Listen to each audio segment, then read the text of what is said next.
নমস্কার সবাইকে, আমি Meenakshi Khurana Saha, psychologist, psychotherapist, hypnotherapist এবং রিগ্রেশন থেরাপিস্ট। আজকে একটা ইম্পর্টেন্ট টপিক নিয়ে ডিসকাস করতে এলাম, এক্সাম অ্যাংজাইটি বা এক্সাম ফোবিয়া। এক্সামের মৌসুম চলছে, সামনেও কিছু এক্সামস আছে এবং এক্সাম নিয়ে এখনকার দিনের বাচ্চারা, অভিভাবকেরা সবাই কিন্তু খুব সচেতন। তারা নিজের ক্যারিয়ার নিয়ে ভাবছেন, বড় কি করে হব সেটা নিয়ে ভাবছেন, এবং যত সেটা নিয়ে ওরা ভাবছে বা যত অ্যাসপায়ার করছেন, তত দেখা যাচ্ছে যে তাদের মধ্যে একটা মেন্টাল প্রেশারও এসে যাচ্ছে যে কি করে আমি ভালো থাকবো, কি করে আমি ভালো এক্সাম দেব, কি করে আমি ভালো মার্কস পাবো, কি করে আমি বেস্ট পারফর্ম করব। এবং এই বেস্ট পারফর্ম করার ইচ্ছেটা এতটাই বেশি হয়ে যাচ্ছে, এটার প্রেশারটা এতটাই মারাত্মক হয়ে যাচ্ছে যে অনেক সময় দেখা যাচ্ছে যে তারা পারফরমেন্সের সময় গিয়ে, এক্সামসের টাইমে গিয়ে খেই হারিয়ে ফেলছে। ঠিক যতটা সে প্র্যাকটিস করে গেছে, যতটা সে খেটেছে, যতটা সে ডেডিকেশন দিয়ে সবটা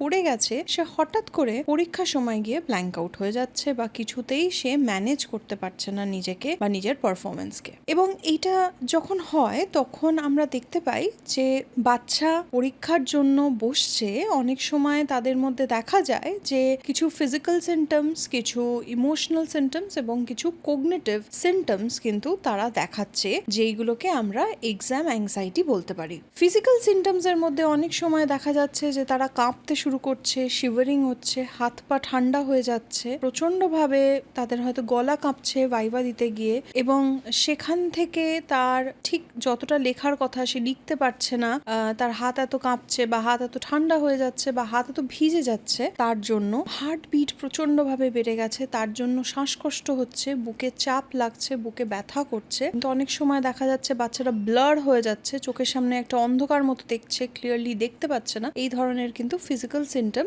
দেখা যায় যে বাচ্চাদের মধ্যে চলে আসছে বা যারা পরীক্ষা দিচ্ছে তাদের মধ্যে চলে আসছে, যারা এই স্ট্রেসটা কমপ্লিটলি কোপ করে উঠতে পারছে না। আর একটা সিমটম যেটা নিয়ে কথা বলা দরকার, সেটা হচ্ছে দ্য ইমোশনাল অ্যাসপেক্ট। যখন একটি মানুষের বা একটি বাচ্চার এক্সাম ফোবিয়া বা এক্সাম অ্যাংজাইটি হচ্ছে, তার কিন্তু কিছু ইমোশনাল আউটবার্স্টও হতে পারে। যেমন ভাবুন, ভীষণ কান্না পাওয়া পরীক্ষার সময়, কেঁদে ওঠা বা ব্ল্যাঙ্ক হয়ে যাওয়া বা কোনো ইমোশন না ফিল করা, হঠাৎ করে মনে হওয়া যে আমি পরীক্ষাটা দেব না, এবং তার হঠাৎ করে একটা আউটবার্স্ট হতে পারে, বা ইরিটেশন, ক্র্যাঙ্কিনেস, এইগুলোও কিন্তু অনেক সময় আমরা দেখছি যে যেই বাচ্চাদের মধ্যে এক্সাম ফোবিয়া আসছে তারা কিন্তু এই behaviour, sudden change in mood and behaviour কিন্তু সে দেখাচ্ছে। কগনিটিভের মধ্যে যেটা দেখা যাচ্ছে সেটা হচ্ছে যে তারা ভুলে যাচ্ছে যেই পড়াগুলো তারা করেছিল, হঠাৎ করে তাদের ব্ল্যাঙ্ক লাগছে, তাদের মাথায় অনেক নেগেটিভ চিন্তা আসতে শুরু করছে, তাদের মনে হচ্ছে আমরা পারবো না, এবং এই ধরনের অটোমেটিক নেগেটিভ থটস কিন্তু তাদের মাথায় পুরো ঘিরে ধরছে, যার জন্য তারা পজিটিভলি কোনো কাজের দিকে মন দিতে পারছে না বা সেই সময় কনসেন্ট্রেটও সে করতে পারছে না। যদি এই ধরনের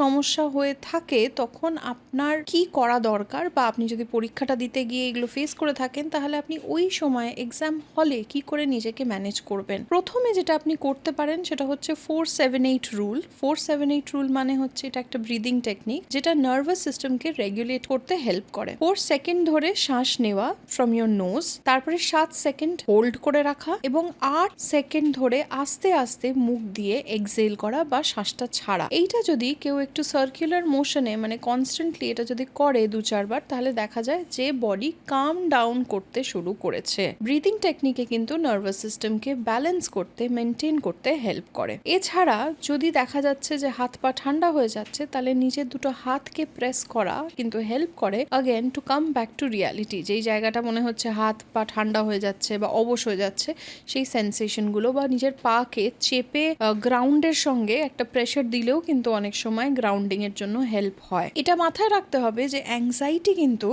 যদি আপনি ভাবেন অ্যাংজাইটিকে একটা চোরের মতো যে এখন এসে আপনার পারফরমেন্সকে চুরি করে নিয়ে যেতে চাইছে এবং আপনি তাকে সেটা করতে দেবেন না, এই মেন্টালিটিও কিন্তু অনেক সময় হেল্প করে কনসেন্ট্রেট করতে বা নিজের পরীক্ষার সময় মনটা পরীক্ষাতে দিতে। ফিউচারের কথা না ভেবে, জেনারেলি পরীক্ষার সময় লোকে মনে করে আমি ফেল করে যাব, আমি এটা পারবো না, ওটা পারবো না, ফিউচারকে মাথায় যেতে দেবেন না, মাথাকে কনস্ট্যান্টলি প্রেজেন্টে নিয়ে আসবেন যে এখন আমি কি করছি করতে পারি আমি সেটা করি। এবং তার একটা রুল হচ্ছে যে প্রশ্ন যখন আপনি পাবেন, মানে কোয়েশ্চেন পেপার যখন আপনি পাবেন, সেটাকে 2-3 মিনিট ধরে পড়ে দেখুন এবং তার মধ্যে থেকে যেটা সবচেয়ে ইজি মনে হচ্ছে অ্যাক্সেসেবল, আপনি এখন সলভ করতে পারবেন, সেটা দিয়ে শুরু করুন।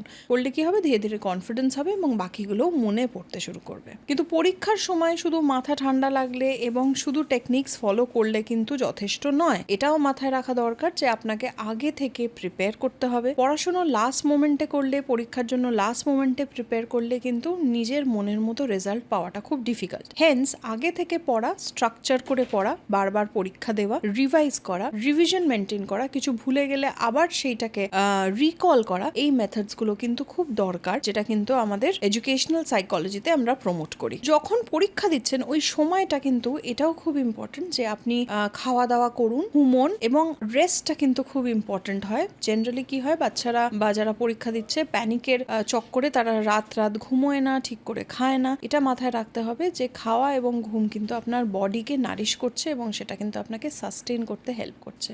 তাই জন্য ঘুম, খাওয়া এবং প্রপার রেস্ট এগুলো কিন্তু দরকার। একটু একটু মাঝখানে পড়ার মাঝখানে গ্যাপ নেওয়া দরকার। একটুখানি মেডিটেট করলেও কিন্তু খুব লাভ পাবেন। এই বেসিক জিনিসগুলো যদি মেনটেন করতে পারেন তাহলে দেখবেন পরীক্ষার সময়টা আপনার সুস্থভাবে কাটছে, শারীরিকভাবে এবং মানসিকভাবে, এবং রেজাল্টও কিন্তু অনেক ভালো হবে। ধন্যবাদ।